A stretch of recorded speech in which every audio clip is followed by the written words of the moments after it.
patients breaking the law in a desperate battle to save their own lives, has it really... A inicios del siglo XX, en las densas selvas de África Central, ocurrió un fenómeno biológico que cambiaría profundamente la historia de la salud humana. Un virus que durante siglos había convivido con los chimpancés, el virus de inmunodeficiencia simia, cruzó la barrera entre especies y logró adaptarse al cuerpo humano. Este salto zoonótico, facilitado por actividades como la caza de animales silvestres y la exposición directa a sangre infectada, dio origen al que hoy conocemos como VIH-1, el principal responsable de la pandemia global. Durante décadas, este nuevo virus se propagó discretamente entre poblaciones locales, mientras la ciencia ignoraba por completo su existencia.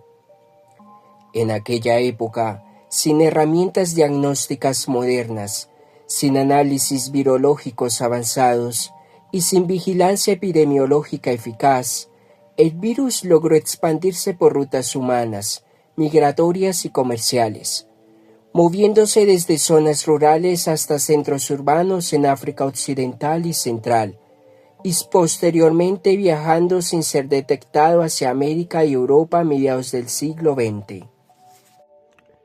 No fue sino hasta 1981 cuando la comunidad científica comenzó a percibir que algo extraño sucedía.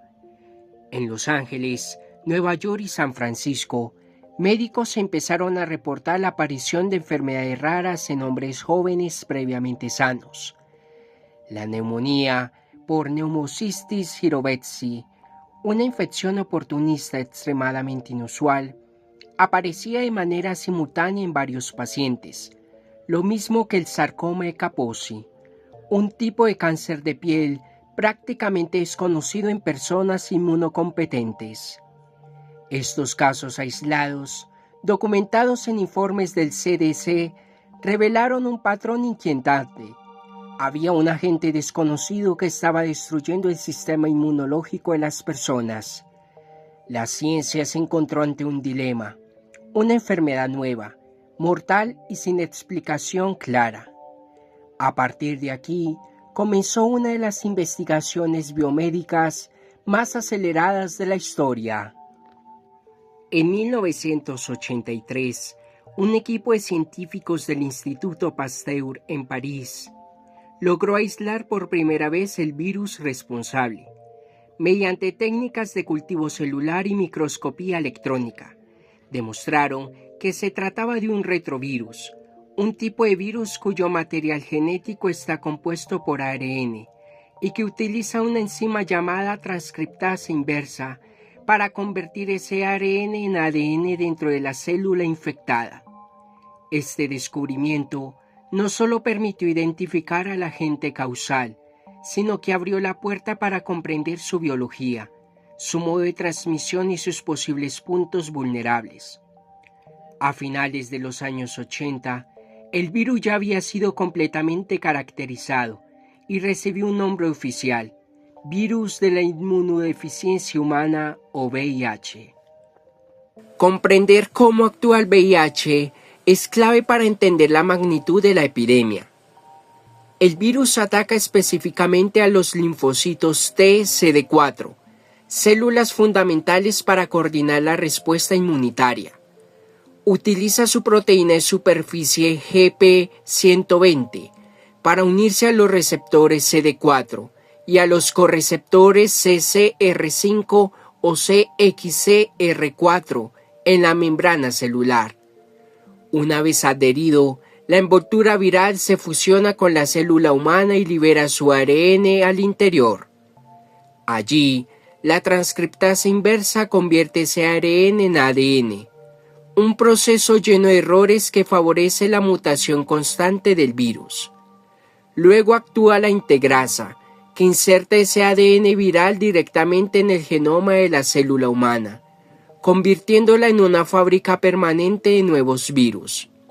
Finalmente, los viriones inmaduros ensamblados salen de la célula y maduran gracias a la acción de la proteasa viral, complementando el ciclo y continuando la destrucción progresiva del sistema inmunológico.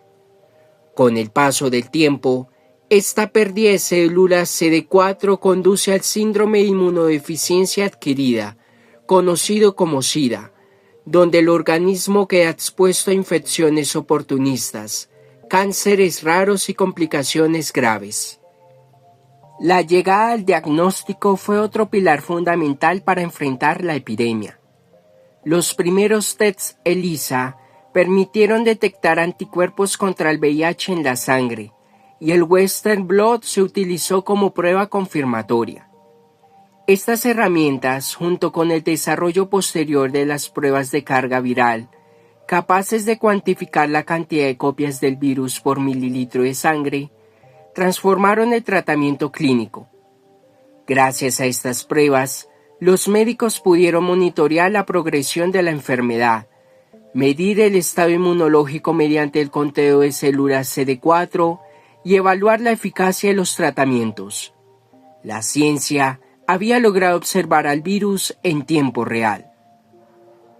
En 1987 ocurrió otro hito histórico, la aprobación del primer medicamento antirretroviral, el ACT o sidobudina. Aunque fue un avance revolucionario, el ACT era insuficiente cuando se usaba solo. Tenía toxicidad elevada y generaba resistencia viral en poco tiempo. La lucha seguía siendo cuesta arriba. Sin embargo, la investigación científica se movía con una rapidez sin precedentes. A mediados de la década de 1990, la biología molecular, la virología y la farmacología convergieron para desarrollar un enfoque más sofisticado, la terapia antirretroviral combinada, conocida como TARGA. Este tratamiento unía varios fármacos que actuaban en diferentes fases del ciclo viral: inhibidores de transcriptasa inversa, inhibidores de proteasa y más adelante inhibidores de integrasa. Esta combinación logró reducir la replicación viral a niveles prácticamente indetectables y cambió el curso de la epidemia en todo el mundo.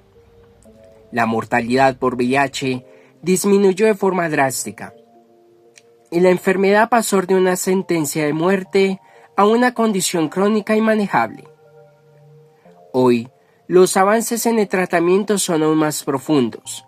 Existen terapias de una sola pastilla diaria que combinan múltiples antirretrovirales en dosis óptimas.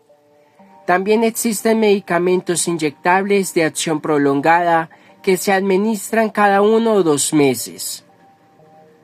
Los fármacos modernos son más seguros, más efectivos y generan menos efectos secundarios. Además, investigaciones de largo plazo han demostrado un principio clave para la salud pública. Cuando una persona con VIH sigue su tratamiento de manera adecuada y alcanza una carga viral indetectable, no transmite el virus por vía sexual. Está respaldado por evidencia científica contundente y ha transformado la manera en que entendemos la prevención. Pero la ciencia no se detiene. En la actualidad, cientos de laboratorios en todo el mundo trabajan en estrategias que buscan no solo controlar el virus, sino erradicarlo. Se investigan vacunas experimentales basadas en tecnología de ARN mensajero, terapias que utilizan anticuerpos ampliamente neutralizantes, capaces de atacar regiones estables del virus, enfoques de edición genética con CRISPR, para eliminar el ADN viral integrado en las células y tratamientos ultralargos que podrían administrarse solo 1 o 2 veces al año. Aunque una cura universal aún no es una realidad, algunos casos aislados de curación funcional mediante trasplantes de médula ósea demuestran que técnicamente el VIH puede ser eliminado del organismo bajo condiciones excepcionales. Cada avance aproxima más a la comunidad científica a un futuro en el que el virus podría ser neutralizado de manera definitiva. Hoy, más de 40 años después de los primeros reportes, la historia del VIH es también la historia del progreso científico, Es la historia de cómo la biología moderna, la epidemiología, la genética y la farmacología han logrado transformar un virus devastador en una condición tratable. Es la historia de cómo el conocimiento, la investigación y la cooperación global han salvado millones de vidas. Y sobre todo, es la historia de cómo la ciencia continúa avanzando para que algún día el VIH no sea solo controlado, sino completamente vencido.